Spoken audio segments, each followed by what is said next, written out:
secondaire et technique et de la formation professionnelle de la ministre de genre. Malheureusement, ils n'ont pas été disponibles. Nous pourrons peut-être les avoir dans un prochain exercice parce que le mois consacré à la femme se termine le 15 avril prochain. Cet exercice coïncide avec la nomination il y a quelques jours de la première femme première ministre de la République démocratique du Congo en 64 ans d'indépendance. C'est un événement qui mérite d'être célébré et j'aurai l'honneur de revenir. Avec vous, nous allons parler des efforts continus et de l'engagement plusieurs fois renouvelé du président de la République, notamment pour le soin de santé des femmes. Surtout, on parle beaucoup de la gratuité de la maternité et des différents soins qui entourent. Voilà plus ou moins les décors que nous plantons ce soir parce que nous voulons faire le bilan de ce qu'ont été les engagements des hommes aux côtés des femmes. On parle de masculinité positive. Nous avons le président de la République qui est le champion, non pas en parole, mais surtout en acte, parce qu'il a nommé un Premier ministre. Je voudrais, avant que nous puissions entrer dans les vifs de notre sujet, en accord avec la technique, écouter le premier mot de la première ministre de l'histoire de la République démocratique du Congo, peu après sa nomination et sa rencontre avec le président de la République. C'est un 1er avril d'une grande première pour la République démocratique du Congo. Est nommé Premier ministre, chef du gouvernement, Madame Judith Suminwa Tuluka. Une femme chef du gouvernement, il fallait au-delà de la volonté du président de la République un profil de taille et une intelligence avérée comme celle qu'incarne Judith Suminwa Tuluka. La fin de la journée de ce lundi annonçait les couleurs d'un grand événement avec la réception par le chef de l'État de Jean-Michel Sama-Lukonde, venu présenter le dernier rapport de sa gestion des affaires courantes du gouvernement. Dès sa sortie du bureau présidentiel, c'est son successeur qui prend place et apprend par le président de la République lui-même les nouvelles fonctions qu'il va assumer. Presque au même moment, et en direct sur la télévision nationale, le porte-parole du président de la République rend publique l'ordonnance avant que l'heureuse promue ne la rejoigne et ne prononce ses premiers mots. Pour commencer, je voudrais remercier Son Excellence M. Félix Antoine Tshisekedi Tshilombo, président de la République et chef de l'État, pour la confiance qu'il me fait en me nommant Premier ministre. Je voudrais aussi rendre gloire à Dieu, le maître des temps et des circonstances, car c'est lui qui a voulu que ce soit aujourd'hui ainsi. Je suis consciente de la grande responsabilité qui est la mienne. J'ai indiqué au chef de l'État qu'il pouvait compter sur ma loyauté pour l'aider à mener à bien le développement de notre cher pays, la République démocratique du Congo, et que nous puissions, sur base des 6 engagements qu'il a définis au moment de son investiture, travailler pour la paix et le développement en République démocratique du Congo, que le peuple congolais puisse bénéficier de ce pays, des ressources qui nous ont été données par le Seigneur. La nomination de Judith Suminwa Tuluka est une preuve de la marque de confiance du président de la République à la gente féminine. Première femme Premier ministre de la RDC, celle qui était encore ministre d'État au plan jusqu'à sa nomination est une experte senior en développement international avec une expérience dans différents contextes nationaux et une expérience en gestion de changement. Face à elle, se présentent des urgences au niveau notamment sécuritaire avec la guerre dans l'Est, aussi la poursuite de la relance économique du pays ou encore l'emploi des jeunes. Je sais que la tâche est grande, les défis sont immenses, mais ensemble, avec le chef de l'État, avec l'appui de notre gouvernement et de toutes les institutions, et ainsi que l'appui de toute la population congolaise, on y arrivera. Mes pensées vont à l'Est et dans tous les coins du pays qui aujourd'hui sont confrontés à des conflits, face à des ennemis qui sont parfois cachés, qui ne se révèlent pas, mais que l'on trouvera, qu'on va pourchasser d'une manière ou d'une autre. Je pense à toute cette population et je suis de tout cœur avec elle. Merci beaucoup. La nomination de Judith Suminwa Tuluka est la preuve éloquente que face à une intelligente féminine avérée, point n'est besoin de brandir la notion du genre. Tout à l'heure, je disais première femme, première ministre de l'histoire de la RDC. soyez rassurés que vous ne péchez pas contre le français parce que l'Académie française le tolère. Et pour nous, parce qu'il faut montrer cet ancrage de notre masculinité positive, je vous suggère donc de l'appeler Madame la première ministre. Voilà, Madame la ministre d'État, je me tourne vers vous. Je sais que c'est une consécration pour le combat de la femme arriver à ces résultats. Qu'est-ce que la nomination de Madame Tuluka vous a inspiré à la tête du gouvernement de la République démocratique du Congo? À première vue, quand je l'ai revue, j'avais envie d'applaudir et permettez-moi d'applaudir. J'applaudis pour le combat de la femme, le combat que nous avons mené depuis plusieurs années. Aujourd'hui, nous venons de briser les plafonds de verre pour avoir une femme chef du gouvernement, chef de l'exécutif. Ce n'est pas peu de choses. Et je salue aussi, en félicitant le chef de l'État, le président de la République, qui est champion de la masculinité positive. Il a été consacré champion de la masculinité positive parce qu'il est passé en acte depuis son avènement au pouvoir sur la présence des femmes, non seulement dans différentes instances de prise de décision, mais surtout les niveaux, la qualité des femmes. Je pense qu'avec la nomination actuelle de notre sœur Judith Tuluka, il faut un autre prix au chef de l'État. Ça, rassurez-vous. Non plus le prix de la masculinité positive. Non, pas du tout. La masculinité positive, c'était pour remercier ceux que nous étions avant sa nomination. On ne s'attendait vraiment pas à la nomination d'une femme. Et maintenant, je pense que comme elle a été nommée le 1er avril, nous devons casser désormais avec les poissons d'avril, parce que là, c'était une information vraie. Plus jamais poissons d'avril dans notre pays.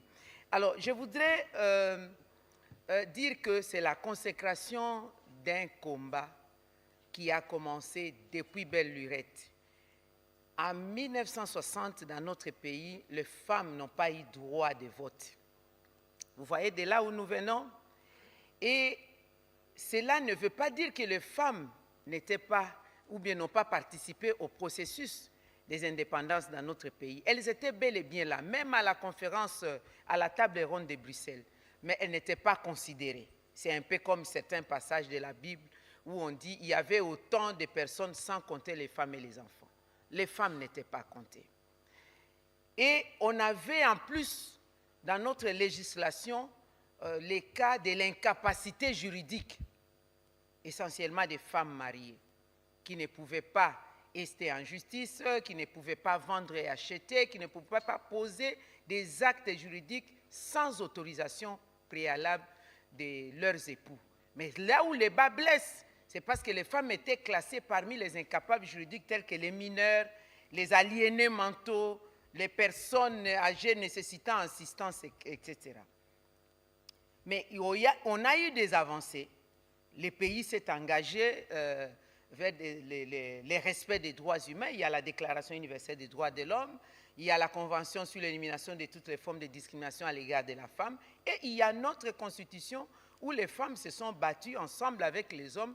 Nous avons pu intégrer les dispositions liées à la parité et à la lutte contre les violences faites à la femme, et dans d'autres lois particulières, comme le Code de la famille qui a été modifié, la loi sur la législation du travail, il y a la loi portant mise en œuvre de la parité et la loi électorale. Donc, du point de vue du cadre légal, nous avons évolué vraiment à une vitesse extraordinaire de 1960 à ce jour. Et maintenant, dans sa mise en œuvre, il y a eu tout ce qu'il y avait comme politique de l'émancipation de la femme, les promotions des droits des femmes, mais c'est maintenant que nous sommes en train de récolter les fruits. Et nous nous en félicitons, nous réitérons nos félicitations à la volonté politique du chef de l'État. Nous pensons qu'il demeure encore des pesanteurs au niveau de certains partis politiques. Parce que, oui, il demeure des pesanteurs dans certains partis politiques. C'est rare de trouver les partis politiques, permettez-moi, comme les miens, le Mouvement de libération du Congo, où le leadership croit à la femme et donne la possibilité à la femme d'éclore ses compétences, de donner sa contribution. Nous pensons que les partis politiques étant des pépinières pour la gestion de la chose publique, les leaders politiques devaient suivre cet exemple qui est venu d'en haut. En tout cas, nous aurons l'occasion d'y revenir tout à l'heure. Peut-être quelques mots, Dr Kamba, sur la nomination de la première femme première ministre en République démocratique du Congo. Merci beaucoup, Excellence. La première chose, d'abord, c'est... moi, je considérais cette nomination sur le prisme politique en me disant quelle confiance le chef de l'État a en lui-même pour qu'en cette période trouble, il décide quand même de mettre une femme à la tête du gouvernement. Cela montre d'abord que l'analyse qu'il fait des capacités des uns et des autres n'est pas liée au genre. Il est lié à la personnalité de l'homme ou de la femme politique qu'il nomme. Deuxièmement, par rapport à notre Premier ministre elle-même, que nous connaissons tous très bien, avec laquelle on discute beaucoup, et qui, pour moi, personnellement, a beaucoup participé à la couverture santé universelle quand elle était encore au CPVS. C'est parmi les personnes qui ont porté vraiment la couverture santé universelle. Donc, à titre personnel, j'étais très, très content de voir que c'est une personne qui connaît la cause pour laquelle le chef de l'État a placé les soins de santé en tête, de se retrouver à la tête du gouvernement. Maintenant, par rapport à elle-même, c'est la consécration effectivement d'un parcours très très brillant que nous connaissons tous, dont on parle maintenant de manière beaucoup plus fréquente parce que maintenant c'est connu. Mais au moins, je crois que dans ces moments difficiles, on avait besoin d'une figure capable d'abord de donner la paix aux citoyens de manière générale. La paix de l'âme, la paix sociale, parce qu'une femme, ça rafraîchit quand même. Mais d'autre part, qui a suffisamment de caractère pour adresser les grands problèmes. Et d'ailleurs, on l'a entendu dans sa petite déclaration. Elle a dit une chose, elle a dit, il y a des ennemis qui se cachent, mais nous allons les retrouver par tous les moyens. Donc c'est quand même une personnalité très importante. Et je félicite le chef de l'État pour ce choix que, de mon point de vue, est très judicieux. Voilà, et spécialement parce que ces briefings, nous avons voulu les destiner sur la place de la femme, notamment la masculinité positive. Nos équipes ont recueilli les commentaires de quelques Congolais après la nomination de Madame Judith Suminwa à la tête du gouvernement de la République démocratique du Congo. Si la technique est prête, nous pouvons suivre ces éléments. Premier ministre, chef du gouvernement, Madame Judith Suminwa Tuluka.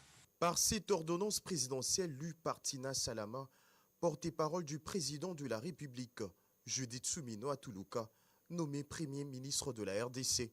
Avant cette nomination, elle occupait la fonction du ministre d'État, ministre en charge du plan.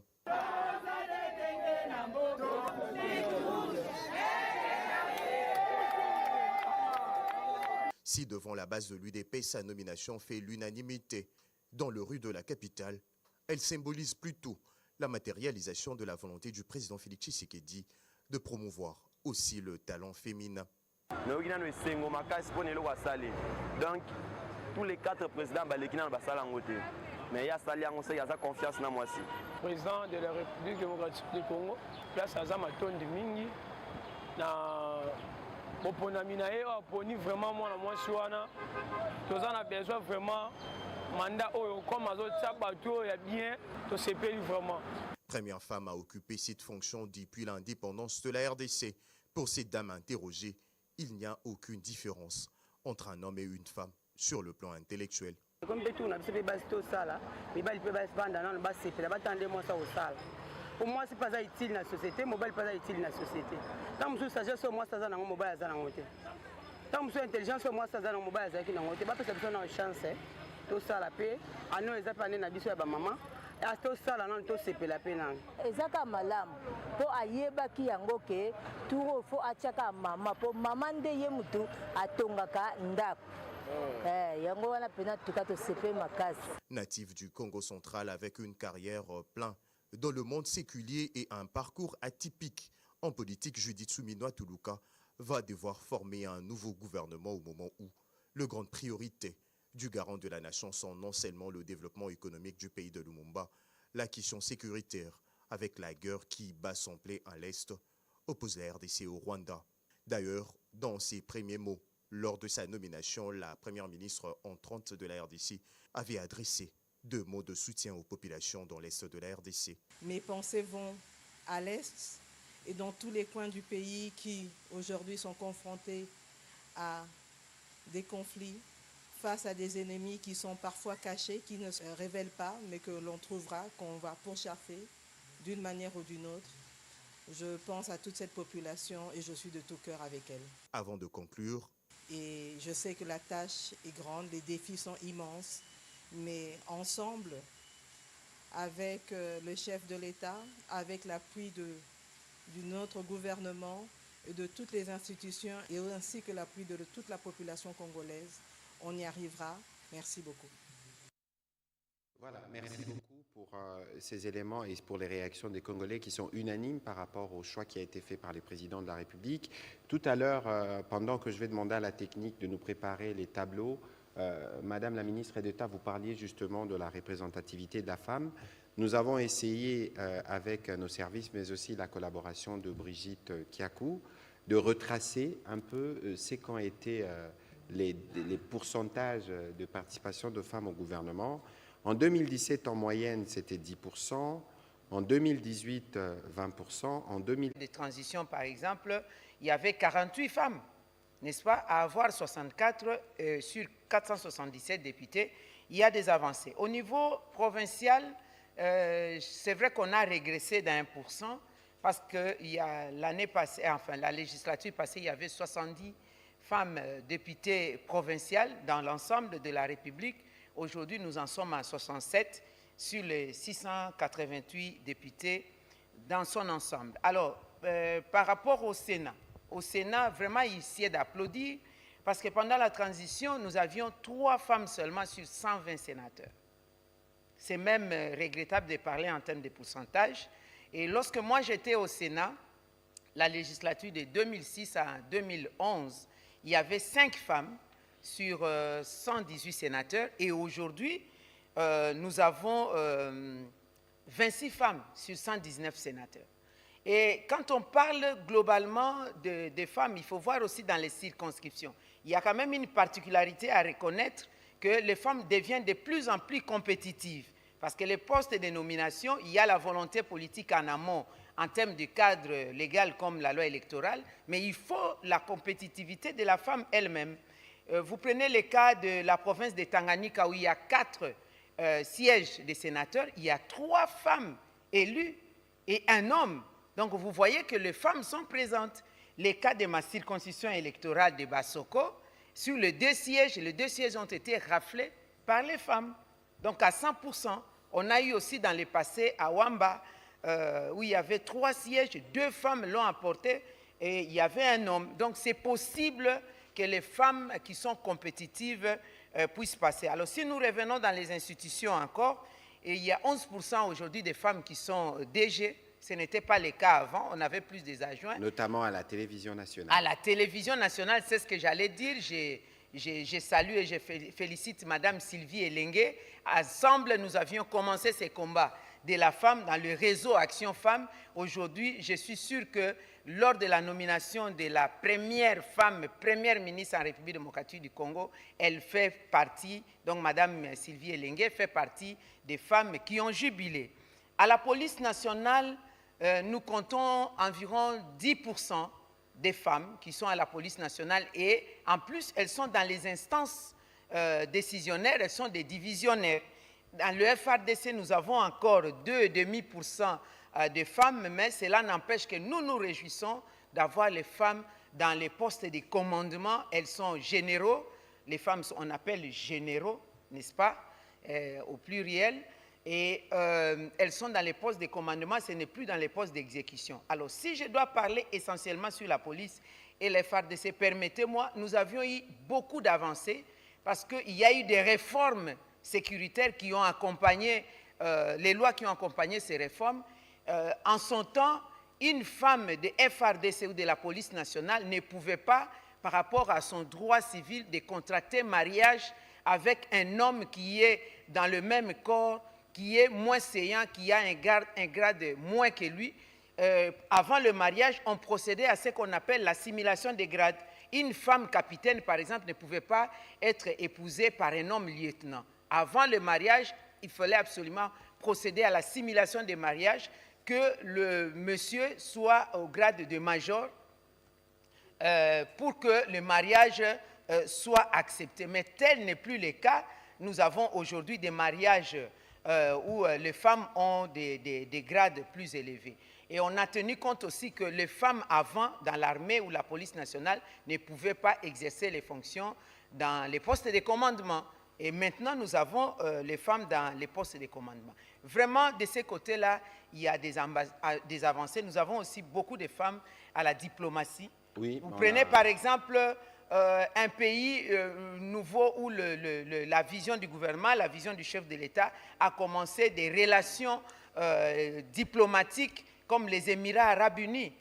Et le chef de l'État, le Qatar aussi, il lui a plu de désigner une femme aux Émirats arabes unis qui couvre toute cette partie-là. Donc, comme pour dire que l'homme et la femme, nous avons toutes des compétences, des qualités, mais il est important qu'au niveau des institutions de la chose publique, que nous puissions avoir la parité homme-femme pour que le tableau affiche complet. C'est un peu comme nous donnons l'image, un oiseau pour avoir de l'envol, il lui faut battre les deux ailes. Avec un seul aile, mâle soit-il, donc du côté homme soit-il, ça ne peut pas réussir. Il faut que les deux ailes puissent donner la possibilité à l'oiseau Congo de s'envoler. Alors, je reviens, vous n'avez peut-être pas mentionné, mais on a pour la première fois aussi une femme gouverneur de la Banque centrale. Merci de l'avoir désigné. Gouverneur de la Banque centrale. Donc, les slides que nous avons indiqués tout à l'heure montrent qu'en 5 ans, le président Tshisekedi a augmenté le taux des participations de femmes des 18%. On est passé des 10 à 28%.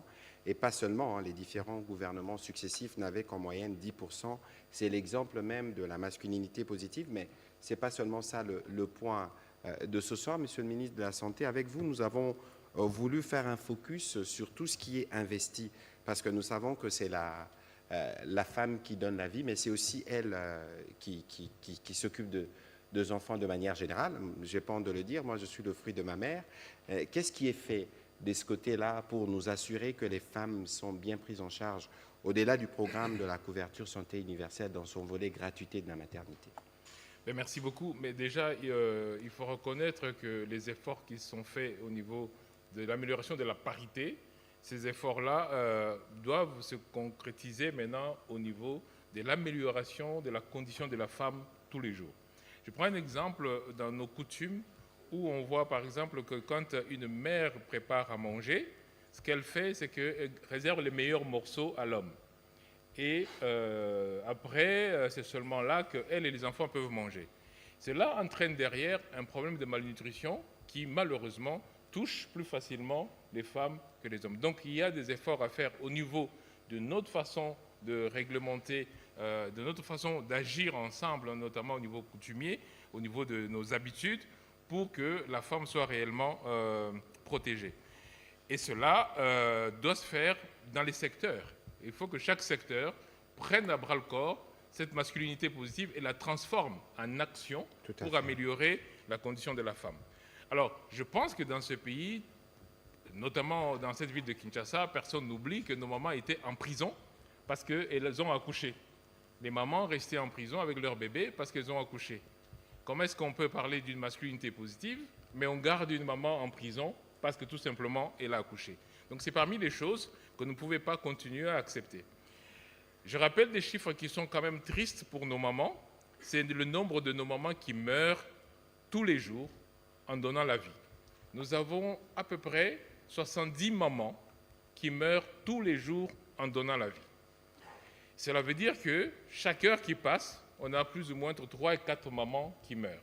Donc on ne peut pas parler d'un côté des efforts qu'on fait sans nécessairement aller au niveau sectoriel et agir. Donc pour ce premier volet, le chef de l'État a décidé qu'on devait lever la barrière financière qui faisait que nos mamans restaient prisonnières dans les hôpitaux. Donc c'est ça qu'on a fait en rendant les soins de maternité gratuits. Mais cela nous donne une autre possibilité, c'est d'avoir des jeunes mamans sous contrôle pour leur donner l'éducation nécessaire, notamment pour le contrôle. Oui, mais parce qu'il semble que la gratuité de la maternité, c'est une manière d'encourager les femmes à faire des enfants. On parle de démographie et tout ça. Alors la question que je pose aux gens qui disent ça, qu'est-ce qu'on fait? On laisse les mamans continuer à payer les soins? Non, ce n'est pas du tout une manière d'encourager. Non seulement qu'on n'encourage pas, mais au contraire, on voit que quand on le fait, on a plus facilement le contrôle parce que les mamans viennent, on peut maintenant les éduquer. Parce que quand on regarde les villes, effectivement, on peut se dire, oui, mais les mamans vont commencer à faire des enfants. Mais il faut imaginer dans notre arrière-pays où les mamans meurent parce qu'elles accouchent quasiment tous les ans. Et personne n'est là pour les aider à planifier leur propre vie et leur propre maternité. Donc c'est très important qu'on diminue les barrières qui font que les mamans sont exposées à tous ces risques. Et une des barrières, c'est la barrière financière. C'est pour cela que l'État a investi. On a parlé là de la première fois qu'on a des femmes au poste de général dans l'armée, mais c'est là aussi la première fois que le gouvernement met de l'argent pour que les mamans soient prises en charge de manière spécifique. Et je répète toujours le chiffre que tout le monde connaît, c'est des millions, notamment 42 millions de dollars. Et là, le président de la République vient d'instruire pour que, dans le budget qui est en cours, eh bien, toutes les mamans de la RDC soient prises en charge lors de leurs accouchements et lors de leur grossesse. Nous sommes en train de travailler aussi pour diminuer notamment certaines choses auxquelles peut-être on ne pense pas toujours, c'est le cancer du col de l'utérus, qui touche énormément de nos jeunes filles, qui touche énormément de nos mamans.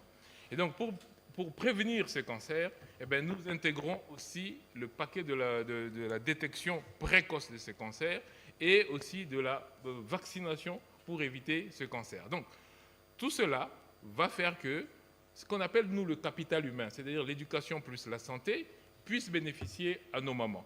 Et donc, c'est un projet majeur du chef de l'État et je crois qu'on a déjà des résultats pour montrer que ce que le chef de l'État dit, ben, il le fait. Merci beaucoup. Je crois qu'il y a une autre championne, cette fois-là, je ne sais pas si on dirait ça des femmes, mais il y a une autre championne sur les questions de femmes en tout cas, qui l'a démontré la semaine dernière. Je voudrais ici parler de la distinguée première dame, qui a lancé récemment la campagne « Nous sommes égaux » au terme justement du forum de haut niveau des femmes leaders sur la promotion des droits de la femme et de la réduction de la mortalité maternelle et néonatale en RDC. Nous étions tous présents. Je voudrais qu'on puisse revenir sur un extrait de son discours parce que nous avons aussi été très marqués par son engagement et des résolutions qui sont ressorties de ces forums de haut niveau. Chères femmes leaders, au nom de toutes les femmes, les jeunes filles de notre pays et en mon nom propre, aujourd'hui marque une étape essentielle sur la voie de l'égalité entre les sexes en Afrique. Notre engagement collectif a initié la transformation et favorisé la responsabilisation dans la lutte contre la mortalité maternelle signifie que nous sommes prêts à changer profondément la façon dont nous travaillons. Au nom de l'OPDAD, j'ai l'honneur de lancer en République démocratique du Congo la campagne « Nous sommes égaux ».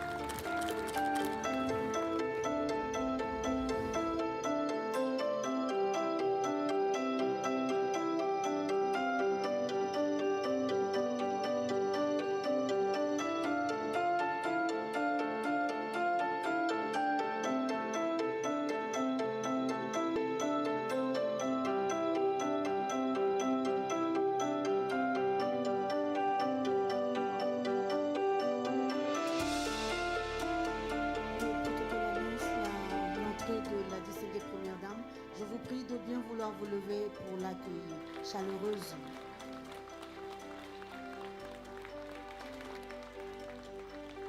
Les femmes jouent un rôle de premier plan dans l'amélioration de l'état de santé de leur famille. Aujourd'hui, il est primordial que le leadership des femmes dans la santé soit renforcé afin de faire progresser l'objectif de développement durable ODD 3 ainsi que l'ODD 5 visant à parvenir à l'égalité des sexes et à autonomiser toutes les femmes et toutes les filles.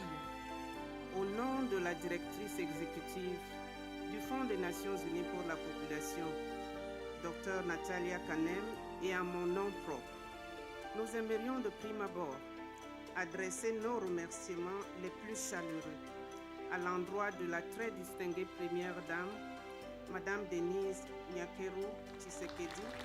De tout cœur, nous vous disons merci de faire de la femme, de la fille congolaise une priorité dans votre agenda.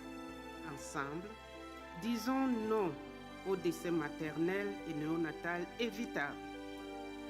Ensemble, disons trop, c'est trop.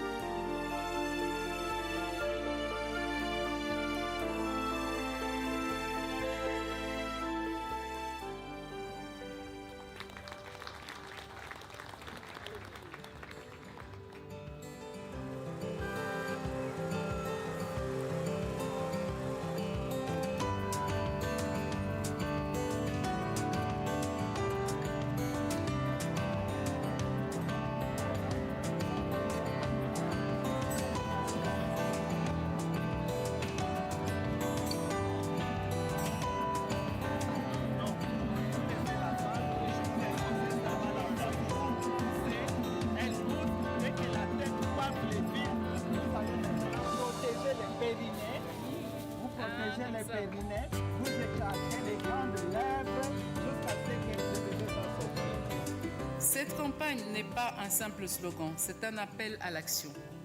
Un cri de ralliement pour le changement et une déclaration ferme de notre profond engagement à protéger et faire progresser les droits des femmes et des filles sur tout le continent.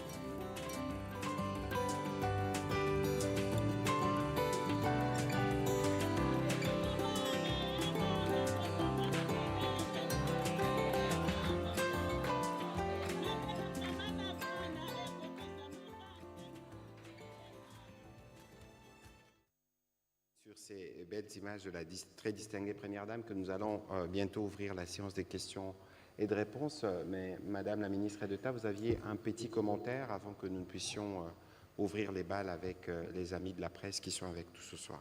Oui, le petit commentaire, c'était d'abord pour féliciter l'action du gouvernement dans son ensemble et particulièrement mon collègue de la santé. Évidemment, nous travaillons sous la vision du chef de l'État sur le cas des mortalités maternelles pendant l'accouchement, pour plusieurs causes, notamment après l'éclampsie ou alors le manque de gestes importants. 70 femmes qui meurent par semaine, par jour, vous l'avez dit. Essayez de comparer ça avec un crash d'avion où chaque jour, il y a 70 personnes qui tombent. Vous voyez un peu la gravité. C'est alors qu'il est très important. C'est alors qu'il faudrait que nous tous nous soutenions justement cette couverture santé universelle pour que nous puissions diminuer ou alors éradiquer carrément la mortalité maternelle pour des cas aussi. Quand une femme donne la vie, elle ne peut pas mourir pour donner la vie. Et je crois que cette vision du chef de l'État nous permettra d'ici 2030 d'atteindre les objectifs de développement durable. Nous l'avons déjà boosté, l'objectif sur l'accès aux soins de santé, sur l'autonomisation de la femme et aussi la gratuité de l'éducation qui a permis maintenant à la jeune fille de rentrer à l'école. Il y avait une déscolarisation compte tenu des manques de moyens où dans nos familles, on faisait les choix. Qui est-ce qu'on va scolariser? On prend le garçon, la fille, on lui dit elle va s'occuper des travaux ménagers. Mais maintenant, grâce à ces programmes de la gratuité, les filles, toutes les filles rentrent à l'école. Nous avons quelques statistiques derrière vous qui donnent les indications où nous étions en 2020 et où nous sommes en 2023 en termes de participation des filles aux épreuves des examens d'État. Voilà. Je crois qu'en accord avec la technique, les tableaux pourront être vus à la télé à la maison pour voir les progrès qui ont été faits sur la question de l'éducation des jeunes femmes. Oui, c'est ça aussi, je voudrais saluer le programme Excellencia de la Première Dame. Ça permet aussi aux jeunes filles qui excellent. Vous allez voir une fille qui a obtenu son diplôme d'État avec une grande distinction qui est lauréate, mais après, il y a des problèmes dans la famille pour la scolariser, pour faire l'université. Mais avec les programmes Excellencia, nous sommes parvenus à avoir aujourd'hui nos filles qui font des spécialisations, parfois même en dehors du pays. Elles vont nous revenir ici avec un bagage intellectuel important pour contribuer aussi au développement de notre pays. Voilà, dans l'ensemble, ça fait partie des contenus en fait, des luttes contre les violences faites à la femme, ça fait partie des contenus de la promotion des droits des femmes qui ne se limitent pas seulement à la présence des femmes dans les instances de prise de décision, mais aussi à mettre en place, à intégrer dans les programmes et politiques du développement la dimension genre. Parce que les femmes, c'est aussi les femmes qui nous nourrissent, qui soutiennent les pays dans l'informel. Les programmes aussi de ces femmes-là, leur donner la possibilité de l'accès à la terre, l'accès à l'outil technologique, l'accès par exemple à une agriculture mécanisée, alléger les travaux ménagers des femmes avec la mécanisation, avec la desserte, l'élargissement de la desserte en électricité, l'accès à l'eau, ça aussi, ça fait partie de promouvoir les droits des femmes. Nous aurons l'occasion de revenir dessus parce que vous-même, vous vous occupez de programmes d'adaptation, de mitigation. Exactement. On verra le rôle de la femme dans la protection du climat. On va commencer notre série des questions avec M. Liévin Luzolo. M. Jesper Labunda se prépare pour la question qui suivra.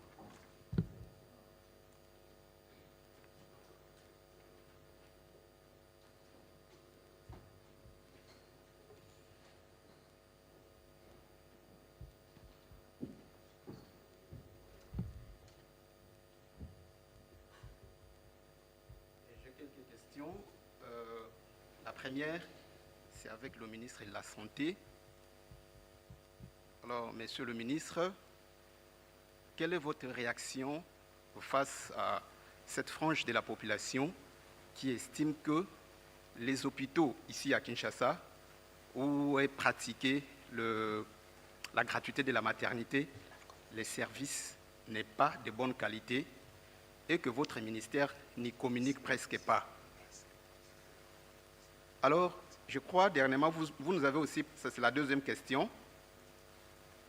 vous nous avez parlé aussi des matériels qui devraient être importés, pourtant soit peu aider ces hôpitaux qui devraient pratiquer la gratuité de la maternité. Où en sommes-nous maintenant? À la ministre de l'Environnement, félicitations pour vos efforts qui continuent d'aboutir et qui donnent des fruits. Ma question est celle-ci. Dans votre secteur de l'environnement, comment êtes-vous arrivé, ou si vous l'avez fait effectivement, à autonomiser la femme congolaise dans votre secteur de l'environnement? Une question d'actualité à notre patron de médias, si vous l'autorisez. Monsieur le ministre, quelle est la lecture du gouvernement par rapport à cette adhésion massive des anciens cadres du parti présidentiel, de l'ancien parti présidentiel à la guerre d'agression rwandaise de la partie Est de la RDC? Merci. Adhésion massive, il faut relativiser, j'y répondrai d'ici la fin, le temps qu'on évolue dans les sujets du jour. On va commencer par Madame la ministre d'État, justement.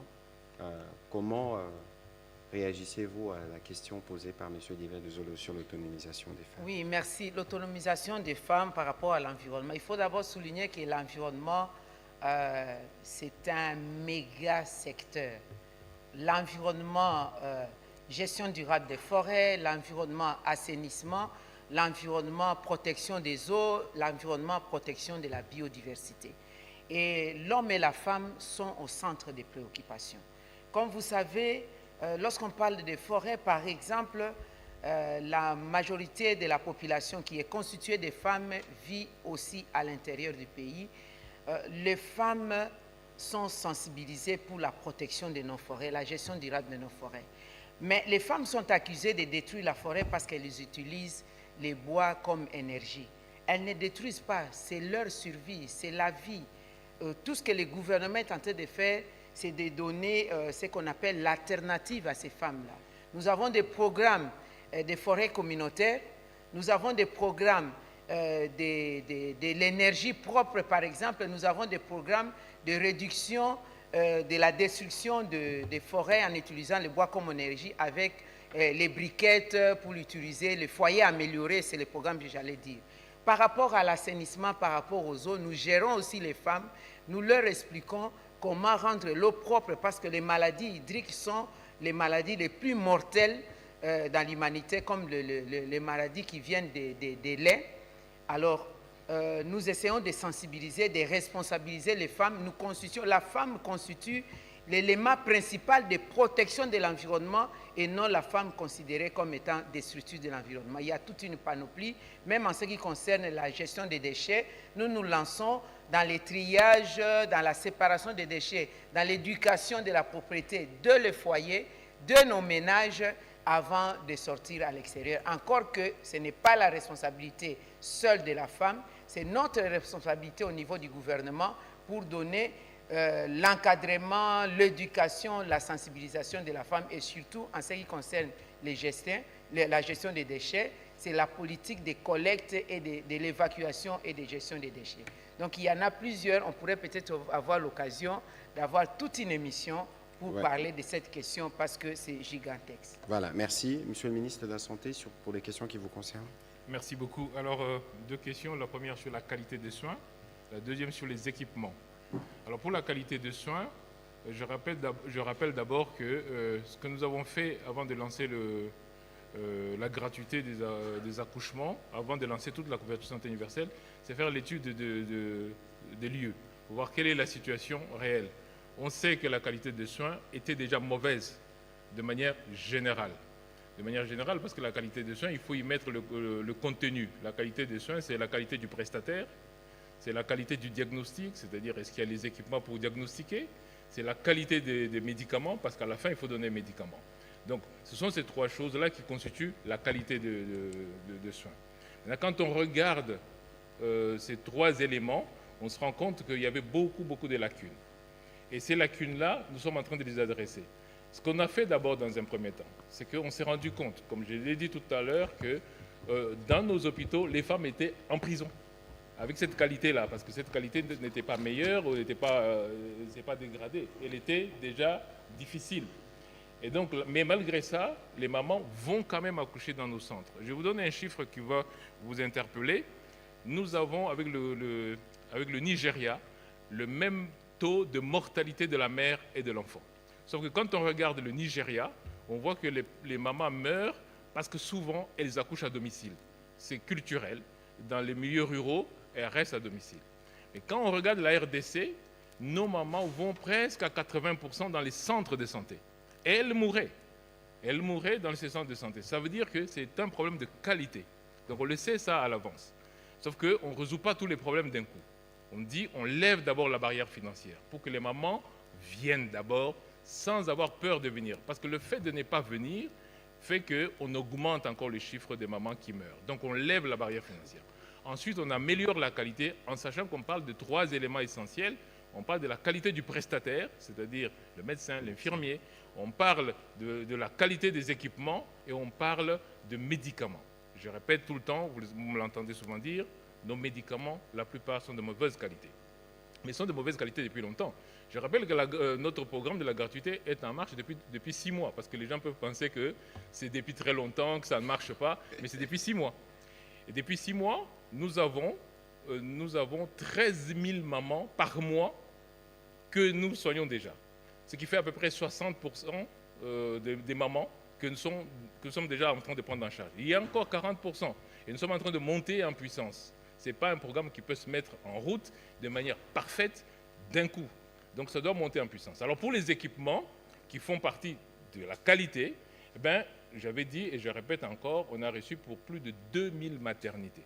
Sauf que quand vous avez ces équipements-là, il faut les amener. Je vais vous donner l'exemple par exemple de Kenge, enfin de Congo, de Grand Bandundu, où les équipements sont en route depuis 2 mois à cause des situations de transport. Donc c'est vrai que ça, c'est des choses qui ralentissent les équipements. Et effectivement, pour quelqu'un qui dit « mais oui, vous parlez, mais moi je n'ai pas de couveuse ». Oui, mais il faut 2 mois pour que ça arrive. Et donc, nous avons, le président de la République a acheté. Ce n'est pas qu'on va acheter, c'est déjà acheté. Nous sommes en train de déployer dans nos maternités plus de 2000 kits qui comprennent des lits d'accouchement, qui comprennent des lits d'hospitalisation, qui comprennent de banques de sang, qui comprennent beaucoup de choses. Mais on est en train de les déployer.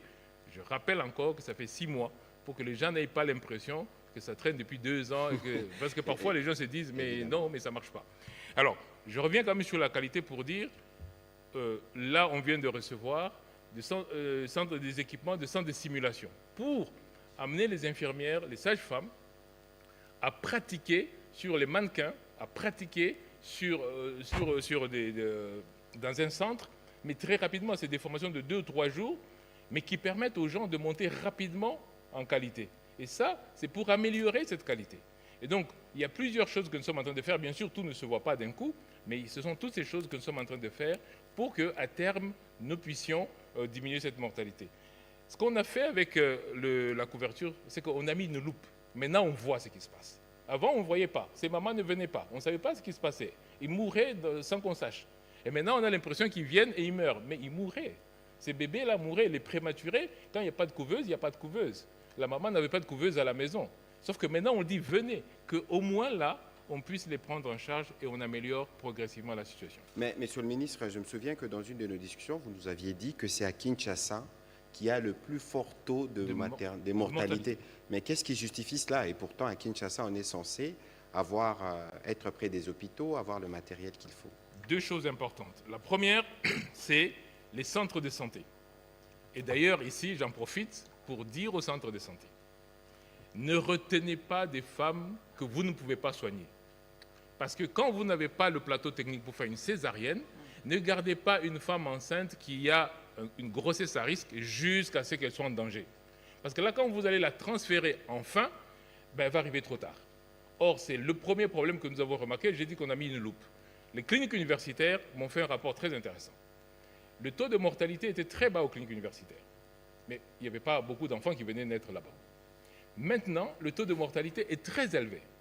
Pas la faute des cliniques universitaires. La faute du fait que maintenant, on leur transfère des mamans qu'on a gardées trop longtemps. Mais comme on sait que maintenant, elles peuvent aller à l'hôpital, on envoie, mais on envoie trop tard. Mais là, ça montre qu'on envoie quand même. Mais avant, on n'envoyait pas. Avant, cette maman mourait. Et ça, c'est le premier phénomène, c'est-à-dire les centres de santé qui n'ont pas le niveau, mais qui gardent les patients. Le deuxième phénomène, c'est l'agglomération de Kinshasa, où beaucoup de personnes s'agglutinent autour, dans des endroits où il n'y a même pas un centre de santé. Ce qui fait qu'avec le nombre d'habitants de Kinshasa, Kinshasa devient le numéro 1 en mortalité, du fait tout simplement de l'agglomération. Pourquoi il n'y a pas assez des sages-femmes non plus dans nos quartiers? Alors, les sages-femmes, ça c'est un très bon point que vous soulevez. Je vous donne encore un chiffre pour que vous soyez édifiés. C'est que au niveau du ministère de la Santé, on a plus de 250 000 agents. Mais on a moins de 1% de sages-femmes. Alors, quand vous trouvez une situation... Moins de 2500. Moins de 2500. Quand vous trouvez une situation comme ça, vous ne pouvez pas la régler en 6 mois. Il faut maintenant... Nous avons fait plusieurs choses. Premièrement, moi j'ai demandé et j'ai accepté qu'on crée l'ordre national des sages-femmes. Et deuxièmement, il faut maintenant qu'on les forme le plus possible. Là, nous sommes en train, par exemple, de former les médecins conseils. Les gens ne savaient pas, dans ce pays, il n'y avait pas de médecin conseil. Le médecin conseil, c'est celui qui est l'intermédiaire entre le malade, enfin, le système, et l'hôpital. Quand nous sommes arrivés, il y avait 0 médecin conseil. Nous sommes maintenant là, à 68 depuis hier, parce que hier, on a sorti une nouvelle génération. On avait déjà fait 30, maintenant on a fait 38. Donc on est en train de remonter le facteur de la qualité qui est la ressource humaine. Parce que sans ça, derrière ça, il y a le médicament. Le médicament de mauvaise qualité, et vous savez que maintenant, avec la gratuité, nous essayons maintenant d'acheter les médicaments et de disponibiliser. Pourquoi? Parce que les médicaments qui circulent sont souvent de très mauvaise qualité. Mais les mamans consomment ça, les bébés consomment ça. Et là, on ne peut pas améliorer la qualité tant qu'on a de mauvais médicaments qui circulent. C'est pour ça que tout cela se tient. Et je pense qu'on a fait 6 mois, on est en train de faire la revue de tous les problèmes. Je pense que maintenant, on va commencer à voir l'impact sur la mortalité. Voilà, merci Monsieur le Ministre pour ces réponses détaillées. On va prendre rapidement la question de Jasper Labunda. Faites une économie. Votre question, j'y répondrai. J'y répondrai, mais à la fin. Merci beaucoup pour la parole. J'espère Labunda topactu.cd. La toute première question s'adresse au ministre de la Santé publique. J'espère que vous n'en aurez pas beaucoup, s'il vous plaît. Oui, je tente de m'économiser un tout petit peu. Monsieur le ministre, la ville-province de Kinshasa est envahie de toutes parts des déchets de tout genre, y compris ceux produits par votre secteur. Question. Quelles mesures sont prises pour améliorer la gestion des déchets médicaux et domestiques? Comment votre ministère encourage-t-il le tri, la collecte et l'élimination sûre des déchets. Mais je suis désolé, mais nous ne sommes pas dans ces sujets-là. Effectivement. Nous parlons des femmes, de la masculinité positive. C'est peut-être sur ça qu'il faut qu'on focalise. Bon, allez-y quand même, parce qu'on a la ministre de l'Environnement qui est là aussi. Et peut-être qu'à l'occasion, elles pourront dire un mot, mais ce n'est pas ça. C'est pas la santé, c'est l'environnement. Mais bon, vous êtes Alors, j'adresse ma question à la ministre d'État en charge de l'environnement. Madame la ministre, vous êtes connectée, j'espère bien, sur la toile. Quel message adressez-vous? Parce que vous venez tantôt ici de reconnaître les efforts déployés par le chef de l'État pour la promotion de la masculinité positive. Quel message adressez-vous à la frange importante des femmes et des filles congolaises de TikTok et Facebook, dont l'usage du numérique est consacré plus à l'exposition des parties intimes et aux futilités de tout genre? Merci. Merci beaucoup. Sur cette question, ce sont les hommes et les femmes qui, de manière, je ne sais comment l'exprimer, abusent de la nouvelle technologie de l'information et des communications des réseaux sociaux. Si les jeunes filles exposent leur corps, il y a aussi des hommes qui utilisent les réseaux sociaux pour les règlements des comptes, des insultes, de la dépravation de mœurs de tout genre. Je pense que votre question tombe à point nommé pour que et les hommes et les femmes, notamment la tranche de la jeunesse, puissent utiliser à bon escient les réseaux sociaux. Donc ne poussez pas les gouvernements, par exemple, à diminuer les bandes passantes de la visibilité des images pour qu'après, on va dire il y a la liberté qui est mise à mal. Parce que dans d'autres pays, les TikTok sont interdits. Dans d'autres pays, même WhatsApp, les photos, les images ne passent pas. Dans d'autres pays, on n'a pas assez d'autres réseaux sociaux comme on les cite. Mais ici, il ne faut pas que nous utilisons cette liberté qui se transforme en libertinage. Parce qu'on en a parlé aussi au gouvernement, et il y a des dispositions qui sont prises à ces sujets. Ça pose problème. Les jeunes filles sont en train de me suivre. S'il n'y a pas de consommateurs, elles ne vont pas publier. Parce que et les hommes et les femmes ont créé un métier des influenceurs. C'est ce que nous n'acceptons pas. Voilà, de toute façon, sur ces sujets, il y a la loi du numérique qui permet aux personnes qui se sentent lésées par des publications sur les réseaux sociaux de saisir les cours et tribunaux. Peut-être qu'à la fin, Madame la Mineta fera un petit commentaire sur la question, la problématique de la salubrité. Merci, Madame la Ministre. Ma première préoccupation est axée sur l'équité. De plus en plus, les femmes parlent de l'équité au lieu de l'égalité, parce que l'équité, au fait, essaie de mettre les femmes comme les hommes au même point d'égalité, tout en permettant à ce que toutes les couches aient les mêmes chances. Est-ce que pensez-vous qu'il est temps qu'en RDC, qu'on puisse parler d'équité, parce que les faibles chances au fait de la participation des femmes restent quand même assez élevées. En décembre dernier, par exemple, on a eu un taux faible de participation des femmes aux élections. Il y a eu une loi, l'article 13, qui a favorisé au fait les partis politiques à donner les listes avec 50% des femmes qui ont été exonérées, mais malheureusement, les partis n'ont pas respecté la loi parce qu'il n'y a pas eu de mesures contraignantes qui avaient au fait poussé que cette loi puisse être au fait respectée. Pensez-vous qu'on peut aujourd'hui dépasser cette ligne de parler d'égalité et parler d'équité, et qu'est-ce qui peut être fait pour que pendant cette année qu'on puisse amener des mesures contraignantes face à cette loi? La deuxième préoccupation adressée au ministre de la Santé, certes, il y a la gratuité de la maternité, mais de plus en plus, il y a des morts.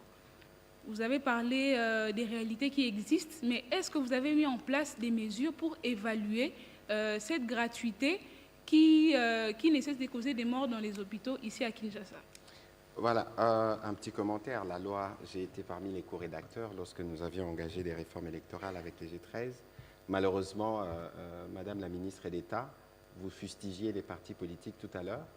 Est-ce que c'est la faute aux partis qui n'ont pas aligné les femmes dans les listes, ou est-ce que c'est la faute aux femmes qui n'ont pas exprimé des ambitions pour être dans les listes? La responsabilité est partagée sur cette question-là entre les femmes et les partis politiques. Je voudrais commencer la logique de votre question. L'équité, la RDC est au-delà de l'équité. Nous sommes dans la parité. L'égalité dont on parle, c'est l'égalité des droits. Il ne s'agit pas de l'égalité homme-femme, l'égalité physiologique ou l'égalité biologique. Il s'agit de l'égalité des droits. Les droits des femmes sont les droits humains. Vous soyez homme avec petit h, vous soyez femme, les droits sont égaux. L'équité, il s'agit de la proportionnalité, il s'agit de ce que nous disons la discrimination positive. Par exemple, sur la participation, s'agissant par exemple des nominations ou des désignations, même l'envoi à mission. Il y a une mission où on doit réserver 3 places pour les agents, où il y a 3 sièges. L'équité, c'est qu'on tienne compte des compétences des hommes et des femmes sur la même égalité des droits, mais par rapport à la discrimination positive, l'équité, c'est qu'on y met 2 hommes et une femme, 2 femmes et 1 homme pour élever les niveaux de la participation des femmes. Mais en ce qui concerne l'équité, en termes de participation, la RDC est au-delà de l'équité. Par rapport aux élections, la responsabilité est partagée. Les partis politiques devaient mettre en place des mesures incitatives qui incitent les femmes à participer. Par exemple, avoir les répertoires des banques de données, des bases de données des femmes dans leurs partis politiques. La loi a mis en place ce qu'on appelle des mesures incitatives, pas des mesures contraignantes. C'était des mesures positives pour dire le parti qui aura apporté une liste paritaire hommes-femmes, autant nombre d'hommes et de femmes, et ces partis-là ne va pas payer la caution électorale. C'était une bonne opportunité où les partis pouvaient en profiter pour aller chercher les femmes. Parce que quand il y a des manifestations, les femmes sont là, les femmes ne manquent pas. De l'autre côté, les femmes devaient être aussi compétitives. Parce qu'on est là en matière électorale. On ne peut pas obliger la population, lui dire, votez autant d'hommes, autant de femmes. Là, ça ne serait plus la liberté. Il n'y aura plus de démocratie. Mais il faut que les femmes se présentent. C'est pourquoi j'ai dit la responsabilité est partagée. Pourquoi j'ai dit partager? La responsabilité des partis politiques est engagée. Parce que vous savez, il y a des femmes qui regorgent des compétences. Mais certaines femmes sont comme un peu des véhicules qui ne démarrent que lorsqu'on pousse. Vous allez vous décourager, vous dites ces véhicules ne démarrent pas. Mais si vous poussez, ça démarre et puis au fil du temps, la batterie se charge. La plupart des femmes, moi j'ai l'expérience comme chef adjoint des partis politiques, je suis allé recruter les femmes pour les mettre dans les comités exécutifs. Aujourd'hui, ce sont des femmes brillantes. Mais si je n'étais pas partie les chercher, on n'allait pas connaître ces compétences des femmes. J'ai fait la même chose pour les cabinets. Je suis allé recruter les femmes parce que mon secteur, c'est quand même un secteur technique du ministère de l'Environnement. Je suis allé les chercher, les recruter. Mais quand elles travaillent, elles sont toutes compétentes. En tout cas, dans la plupart des cas, les femmes sont compétentes. Voilà, votre question est importante. Quelles sont les stratégies que nous allons mettre? Nous sommes déjà avancés en termes de stratégie. Les stratégies, c'est vous aussi, les médias. Vous allez devoir nous aider avec les images positives des femmes. Aujourd'hui, nous avons pour la première fois une femme première ministre. On commence à aller dans des détails subjectifs du genre, elle n'est pas congolaise, elle est la fille de qui, on ne la connaît pas, elle a quelle compétence? Madame est compétente. Madame a un parcours élogieux. Je parle ici de Madame la Première ministre. Elle a un parcours élogieux. Toutes les femmes ne sont pas devant les médias. Mon cas est différent des autres femmes. Elles ne sont pas devant les médias, mais elles sont compétentes. Comme par exemple la gouverneure de la Banque centrale. Elle n'est pas devant le média, mais c'est une femme compétente. Donc c'est le rôle des politiques d'aller procéder au recrutement des femmes. C'est aussi de la responsabilité des femmes d'être présentes, de se rendre visibles. En parti politique, il faut la visibilité, il faut que vous soyez aussi audible, qu'on vous entende, qu'on vous envoie, qu'on vous voie pour qu'on puisse vous recruter. Les partis politiques doivent agir comme des coachs. Nous avons beaucoup de jeunes gens qui ont des talents ici, mais vous voyez, des coachs, des entraîneurs circulent le monde entier, vont même dans des quartiers pour aller voir les jeunes gens qui jouent à la balle dans des terrains qui ne sont peut-être pas appropriés, mais on décèle les talents, on prend et on parfait ces talents. Voilà ce que je peux répondre. Voilà, Monsieur le Ministre, rapidement, parce que vous aviez déjà plus ou moins répondu à la question. Oui, très rapidement pour dire d'abord que Dans votre phrase, dans votre question, il y a une phrase que je ne sais pas si vous vous êtes approprié cette phrase ou vous l'avez sortie comme ça en disant la gratuité qui augmente la mortalité. Parce que dans certains hôpitaux, les personnels se plaignent que les moyens ne suivent pas. Ok, et alors, cela, au fait, diminue l'efficacité des personnels de santé. ok, alors c'est pour ça que je dis que je voulais bien préciser parce que j'ai vu circuler sur les réseaux que la gratuité augmenterait la mortalité. Une question simple, et ça, je rejoins un peu ma collègue Mineta pour dire que les journalistes doivent faire un peu plus d'investigation. Est-ce que vous avez comparé les provinces où il n'y a pas la gratuité versus là où il y a la gratuité pour voir si dans ces provinces-là, on meurt moins, là où il n'y a pas la gratuité? Donc il faut quand même un peu regarder cela. Mais je vous donne un exemple précis.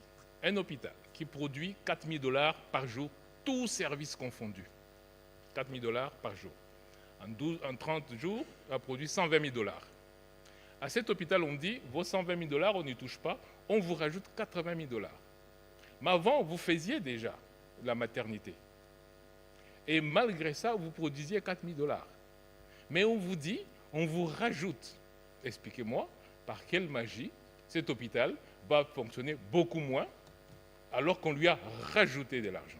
Parce que la gratuité ne retire rien. On retire aucun sou à l'hôpital. On ne retire pas un fonctionnement à l'hôpital. On vous ramène l'argent en disant, pour les mamans qui accouchent là, ne les faites pas payer. Nous, on paye pour elles. Donc, on vous donne un manque à gagner parce que les mamans étaient en prison. Donc, expliquez-moi par quel mécanisme cet ajout vient diminuer la qualité. Si on me dit, oui, mais maintenant les mamans viennent.